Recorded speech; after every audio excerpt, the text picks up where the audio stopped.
my title pretends to take a fairly engineering stance on the topic of imaging, but I am fascinated by the interplay that comes out at this salon between science and its role in art, and art and its role in science. And I don't know if I have anything to contribute in that regard, but I do have a few things to say from a physics and engineering perspective about imaging, particularly in medical imaging, and the roles of how imaging as fundamentally a measurement is increasingly valuable in our use of imaging and in our fight against disease.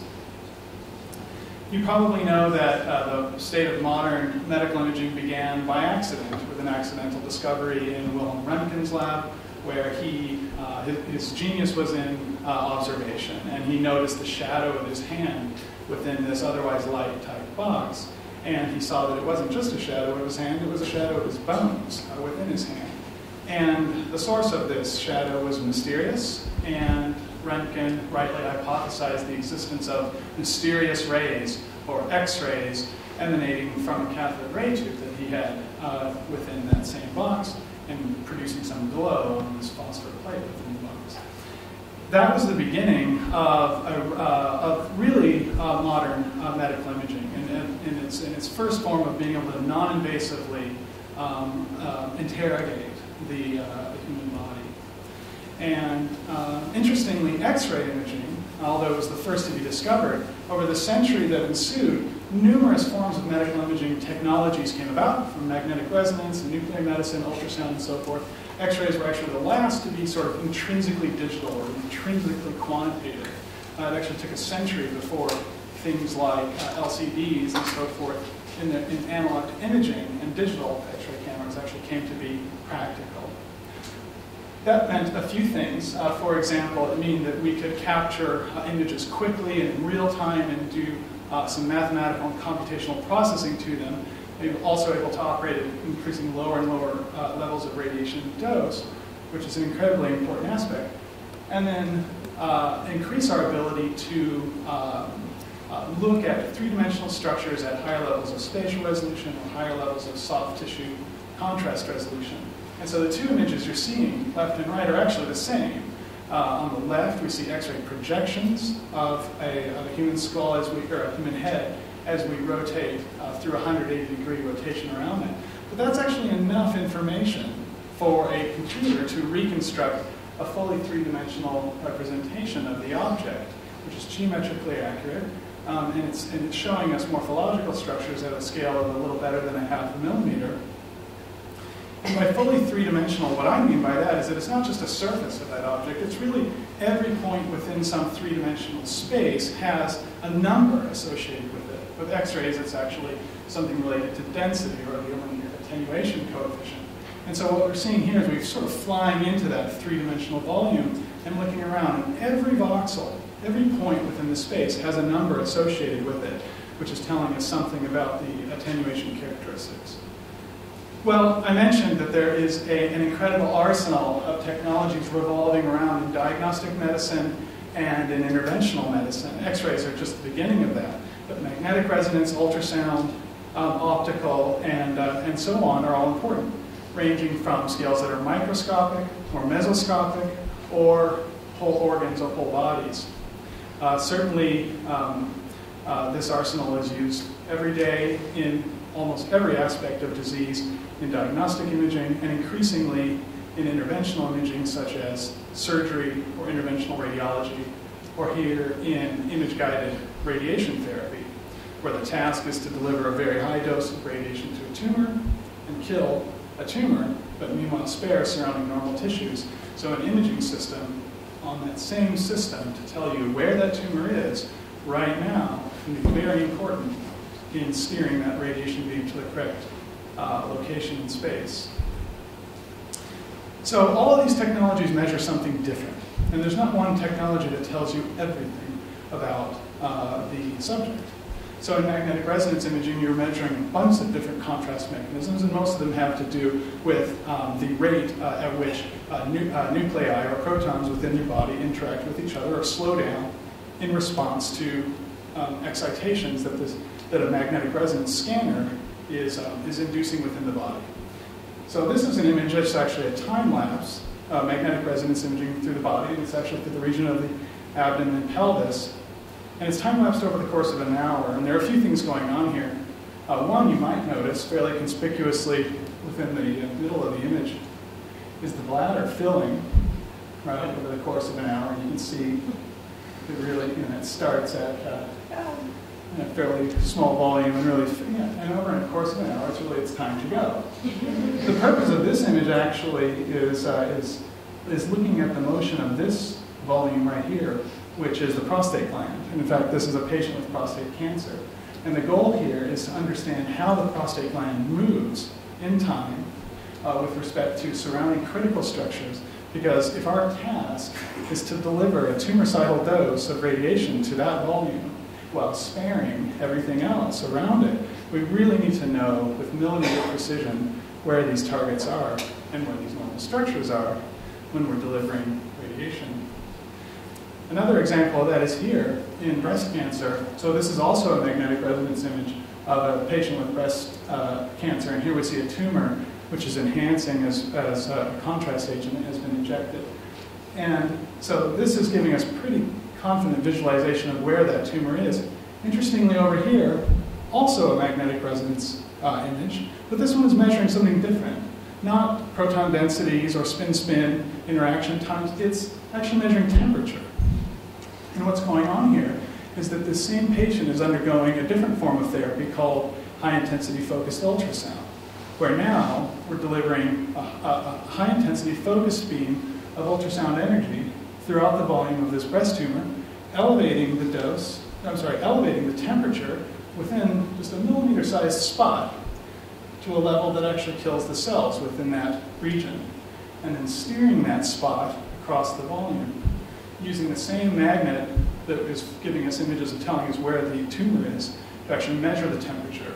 So the ability of an imaging system to tell us a number is really important here, right? Not only to see the contrast of the targets, we know we're hitting what we're intending, but also to tell us the temperature, right, of the intervention to make sure that every voxel, every element within that volume has received a tumoricidal dose of thermal energy.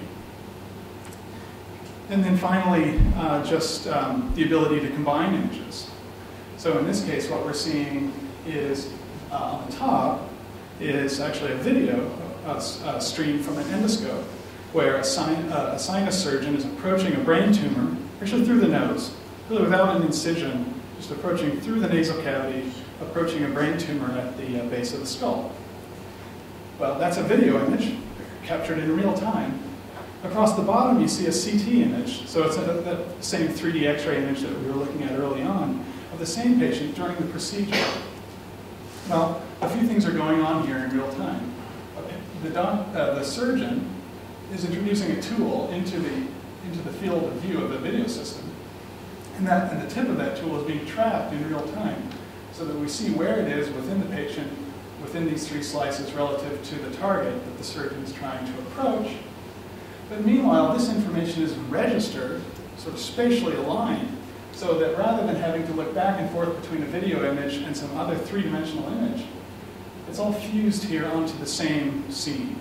So that now overlaid on this natural structure that we're seeing within the video are these colored structures.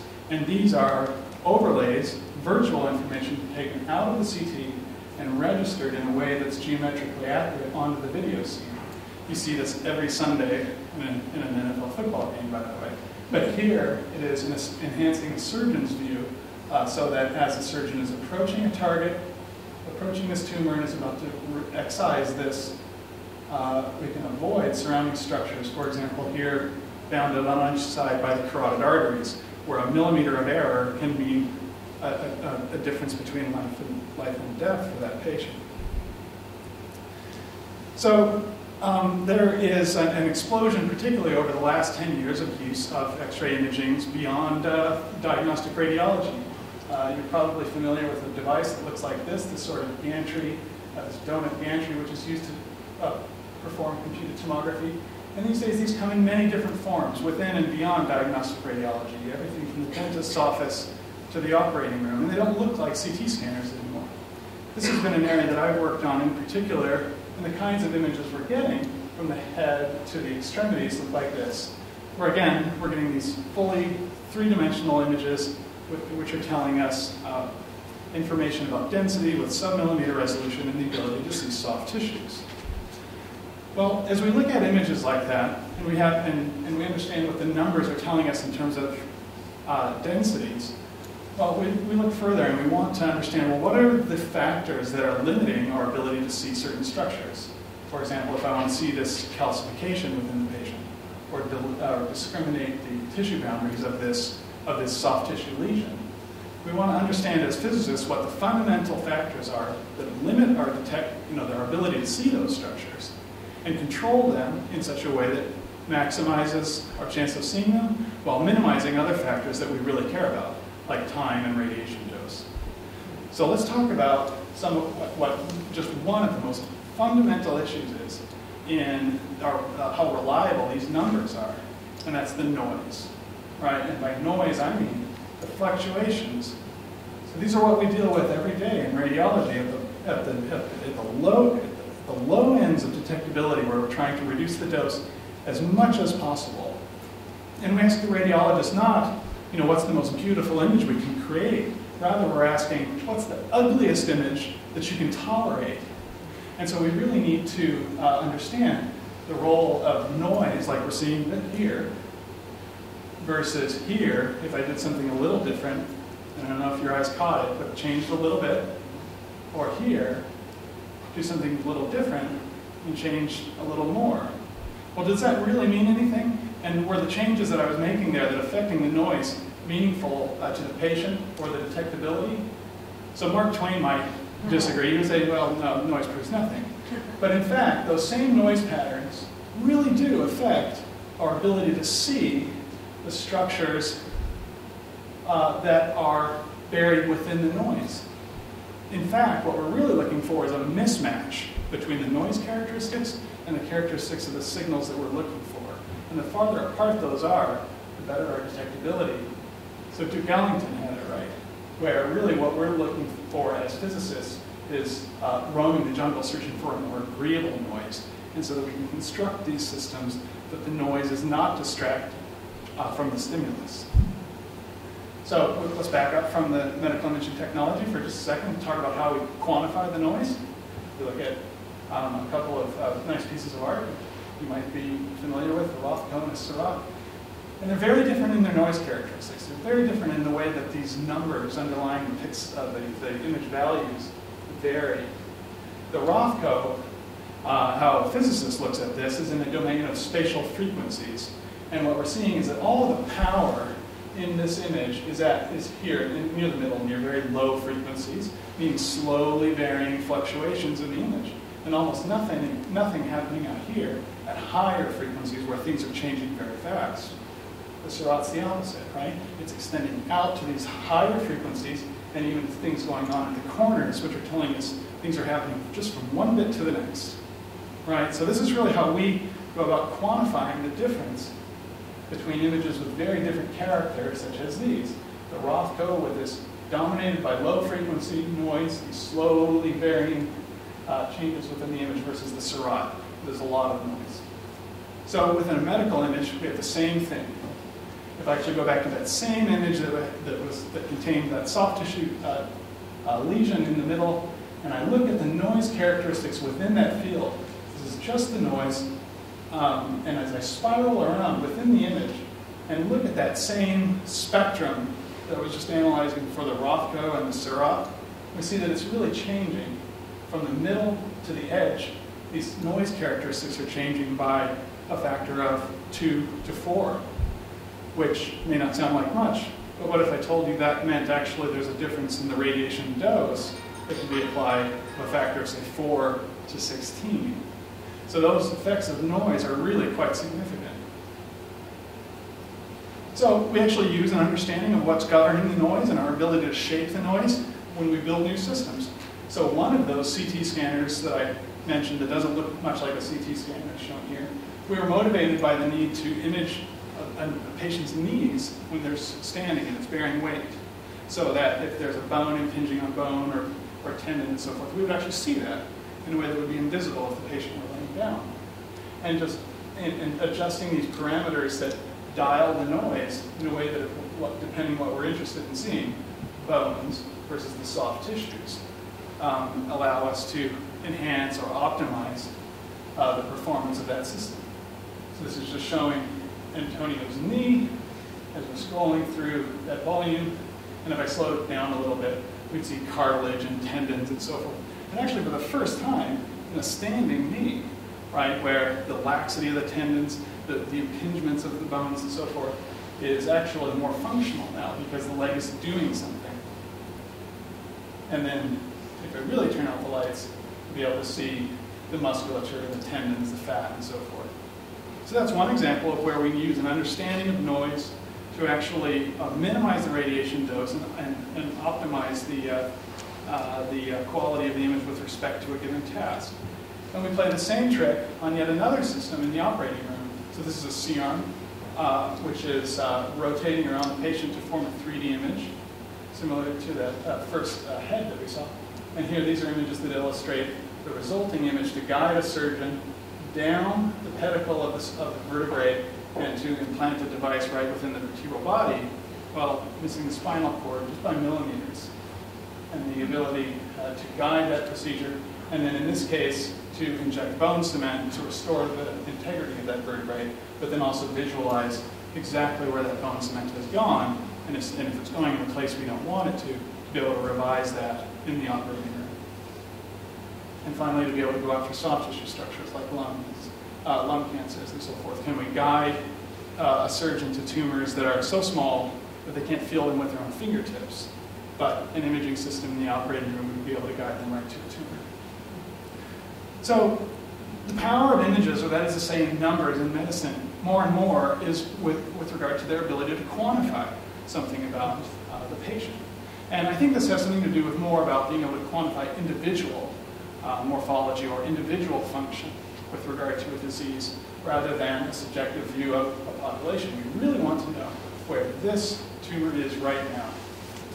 So if the first lesson in imaging physics is that images are numbers, a corollary of that is that the image is not the object, right? And this certainly relates to what James and Eo were describing, in that an image is not a true representation of an object. An image is an image. It's just a representation, and it's not truth.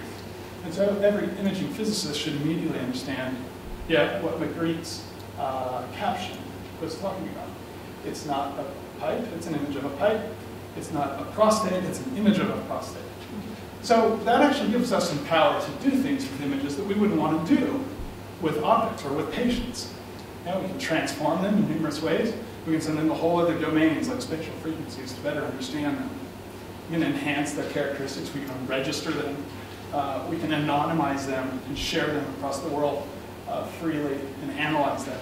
I'm not interested in doing any of that to a person, but I'm interested in doing all of that to an image. So there's a lot of power that comes with a statistical or purely quantitative approach to imaging, but there are some limitations as well. In characterizing the image purely in terms of its quantitative content, we've lost the semantics, right? I can't actually say that that's a prostate anymore. All I know is that it's a region of the image with a certain level of contrast. I can't even say that this patient has a fishbone stuck in his airway. All I can really say is that there's an enhancement of these pixels right in this region. There's really no semantic value to this image. And as images go forward in addressing big questions in 21st century medicine, where imaging physics meets some of its biggest challenges, is in extracting meaning from otherwise purely statistical information. So on the one hand, we really want to be able to understand quantitatively a number that's telling me something about morphology or a number that's telling me something about function.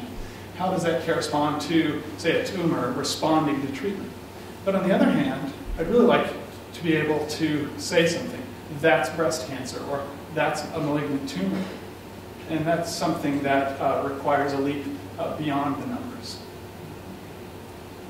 So just to give credit where it's due, I really want to thank engineers and physicists in my lab at Hopkins to occasionally endure the heat down around Baltimore and DC, get out for a barbecue. Thanks very much.